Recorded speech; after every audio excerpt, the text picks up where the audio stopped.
નીકળવો જોઈએ નહીં, અમે જગ્યા આપવા તૈયાર છે જ નહીં, અહીંથી રોડ નીકળવો જોઈએ નહીં અમારી જમીનમાંથી, એ જ અમે તૈયાર છે બસ.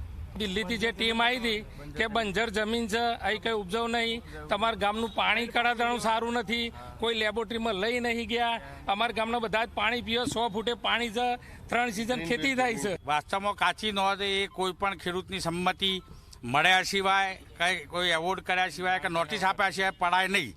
એટલે અમને ખાલી એક દાદાગીરી ખેડૂતોના સામે કરવા માટે કે ગમે તે રીતે ખેડૂતોને ડરાવવા માટે કાચી નોંધ પાડી છે. એના અનુસંધાનમાં આત્મહત્યાઓ કરશી, સંઘર્ષ પણ હોમો કરશી, આંદોલન કરશી, પોલીસ આવશે તો પોલીસના હોમે પણ સંઘર્ષ કરશી, કારણ કે પોતાની જમીન કોઈ